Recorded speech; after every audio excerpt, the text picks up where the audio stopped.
Hello, friends. Welcome to Creative Medicine. In this lecture, we will learn about cell cycle inhibitor drugs. Cell cycle inhibitor drugs are of two types. We have specific cell cycle specific inhibitors and you have cell cycle non-specific inhibitors. Cell cycle specific inhibitors are two types. We have S-phase inhibitors and second you have M-phase inhibitors. First you have S-phase inhibitors, second you have M-phase inhibitors. S-phase inhibitors include we have anti-metabolites and we have topoisomerase inhibitors, anti-metabolites, topoisomerase inhibitors, and we also have histone deacetylase inhibitors. So specific cell cycle specific include first S-phase inhibitors which are anti-metabolites, topoisomerase inhibitors and histone deacetylase inhibitors.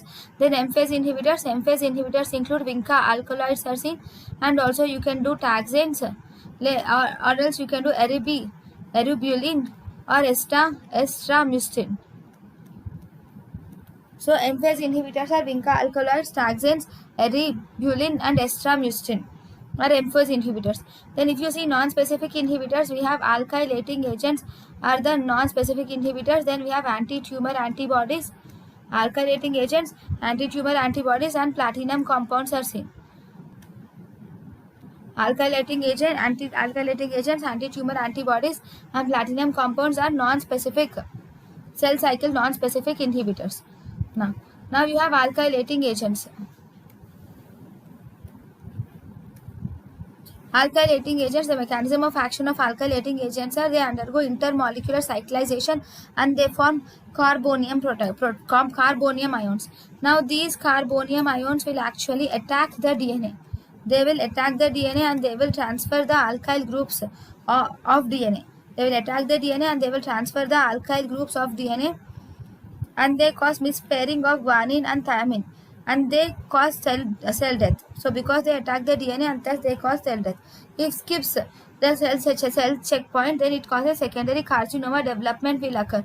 So if there is any, if this skips the checkpoint, then sometimes it occurs as a side effect. The side effect of this alkylating agents are leukemia or AML. Acute myeloid leukemia or AML is the most common side effect of alkylating agents. Then the drugs with maximum risk of secondary carcinoma. What are they? They are procarbazine.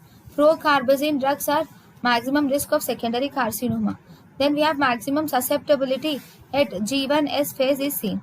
And what are the alkylating agents which you can see? The alkylating agents are number one, we have nitrogen mustards which are cyclophosphamide, ifosfamide, then mechlorethamine, melphalan and chloramucil and also bentamucin.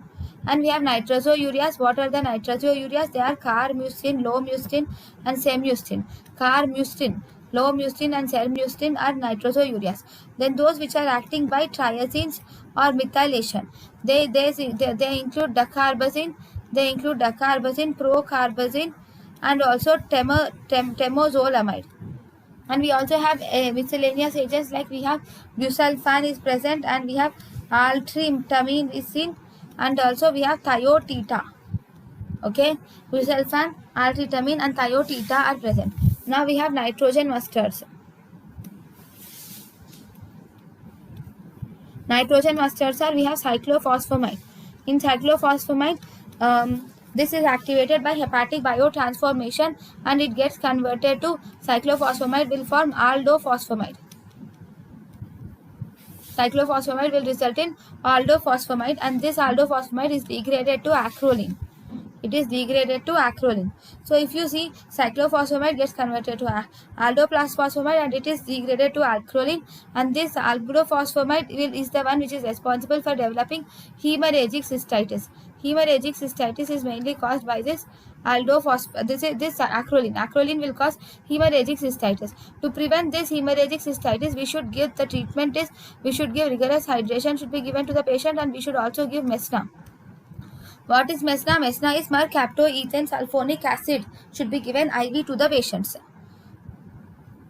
Then if you see the side effects, it will cause cardiac dysfunction, it will cause pulmonary toxicity and it will also cause syndrome of inappropriate ADH action. It will cause cardiac dysfunction, pulmonary toxicity, and syndrome of inappropriate ADH function. Then the use of nitrogen bustards are, it can be used in breast carcinoma, ovarian carcinoma, it can be used in leukemia or pediatric solid ulcers. You can use it like Wilms tumor or neuroblastoma. You can use this nitrogen mustards. You can also use them in vaginal granulomatosis, myasthenia gravis, inflammatory bowel disease, rheumatoid arthritis, and also multiple sclerosis. You can use nitrogen mustards. Then we have ifosfamide. Ifosfamide.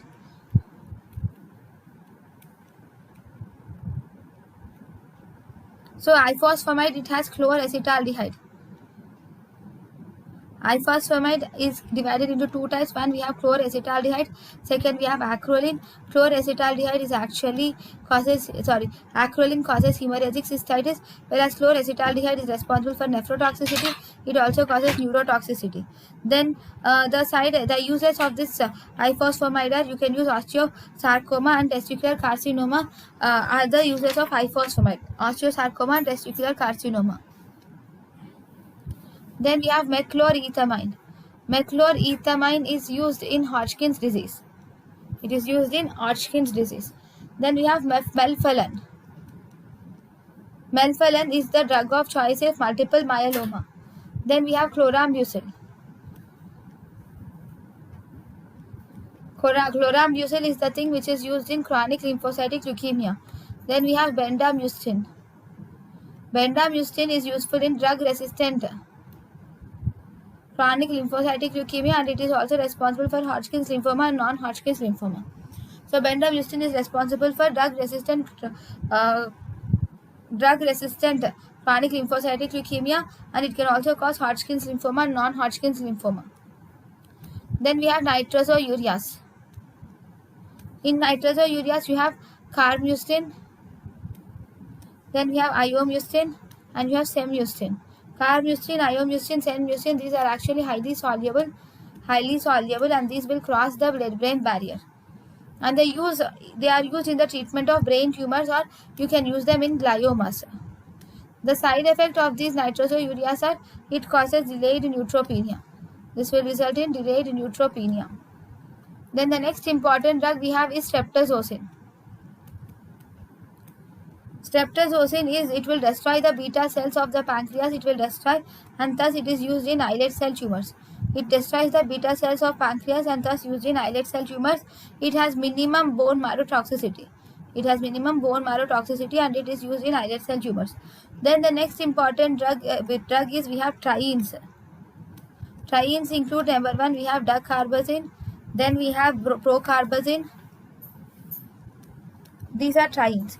Dacarbazines are used in Hodgkin's lymphoma, malignant melanoma, and neuroblastoma. They are used in Hodgkin's lymphoma, malignant melanoma, and neuroblastoma. Procarbazine is the most leukemogenic drug. Procarbazine is most leukemogenic drug, and this procarbazine will cause a side effect, that is disulfiram-like reaction is seen. Procarbazine will cause disulfiram-like reaction. So it also causes CNS side effects are caused, like it causes hypnosis. Then it also causes vivid dreams. It causes hypnosis and vivid dreams are seen in CNS side effects. Then the next important is we have temozolid. Temozolid is actually the drug of choice for brain tumor. Temozolid is drug of choice for brain tumor. Then we have alkyl sulfonates. Alkyl sulfonates, if you see, in the alkyl sulfonate, busulfan. The side effect of busulfan in alkyl sulfonates is we have adrenal insufficiency is seen. It causes pulmonary fibrosis, and it also causes skin pigmentation, and it causes hyperuricemia. Then busulfan, the side effects of busulfan are adrenal insufficiency, pulmonary fibrosis, skin pigmentation, and hyperuricemia is caused by busulfan. Then we have platinum compounds. In the platinum compounds, we have these platinum compounds will cause cross-linking with DNA, and thus they form dimers of DNA. Once there occurs dimers of DNA, the cell will die. Now, the drugs which are seen here are, we have cisplatin, then we have carboplatin, Then we have oxaliplatin, cisplatin, carboplatin, and oxaliplatin. Cisplatin is actually the most nephrotoxic drug, and carboplatin is second generation, and it is preferred in the transplant regimens, and it is used in the treatment of refractory hematological malignancy. Then we have oxaliplatin. It is third generation. It has no cross resistance, and it is effective against cells showing cisplatin and carboplatin. It is most hepatotoxic, and it also causes bone marrow suppression. Then if you see cisplatin, this cisplatin is actually the most wide spectrum anti-cancer drugs. This is the most wide spectrum anti-cancer drugs. It is the most hematogenic anti-cancer drugs. The drug of choice for cisplatin is, it can be used in head and neck carcinoma, it can be used in lung carcinoma, upper GI, esophageal and gastric carcinoma. You use cisplatin. You use it in cholangiocarcinoma, and then you also use it in urogenital carcinoma, and then colorectal carcinoma you can use, and even in anal carcinoma also you can use them.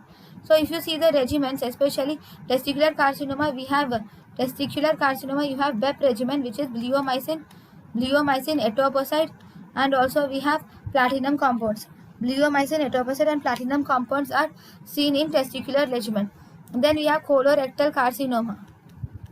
Colorectal carcinoma is FOLFOX regimen, or we have FOLFIRI regimen.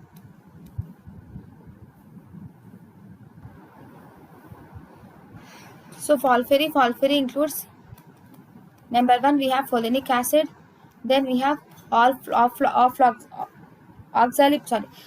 acid, 5-fluorouracil, and oxaliplatin.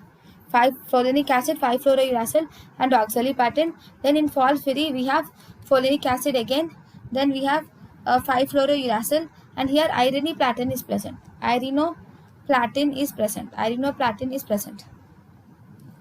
Folinic acid, 5-fluorouracil, and irinoplatin is present. Then if you see the side effects are, you have most common side effect is you will have nausea, vomiting. Okay, you will have nephrotoxicity also, and then you will have ototoxicity in the ear, and then there will be peripheral neuropathy will be seen. There will be decreased magnesium, hypomagnesemia, hypokalemia, hypocalcemia, and there will be hypophosphatemia. There will be hypomagnesemia, hypokalemia, hypocalcemia, and hypophosphatemia, and this is actually associated with AML, that is 4 years or more after the treatment. It can be associated with AML also. Okay, has a side effect. Now, given has slow IV infusion to prevent nausea and acute increase in serum creatinine, you should give it slow IV. Aluminium inactivates cisplatin. Aluminium will inactivate cisplatin. So aluminium containing equipments and needles should not be used with cisplatin. Then next we have amifostin. So this amifostin is mainly used for reduction of cisplatin induced vomiting. It is used for cisplatin induced, to decrease the cisplatin induced vomiting. We use cisplatin induced nephrotoxicity, not vomiting. To decrease cisplatin induced nephrotoxicity, we use amifostin. Amifostin is used to decrease cisplatin induced nephrotoxicity, and this amifostin is also used to decrease xerostomia. It is also used to decrease xerostomia in patients undergoing head and neck cancer involving the parotid gland. Then we have anti-tumor antibodies.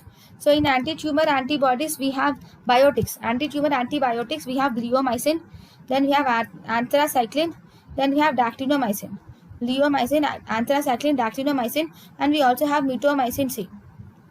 Okay, now bleomycin is actually cell cycle specific. Okay, this is G2 phase specific. Then we have anthracyclines, which are doxorubicin, daunorubicin, valrubicin, epirubicin, and mitoxantrins. These two, anthracycline and dactinomycin, are actually cell cycle non-specific.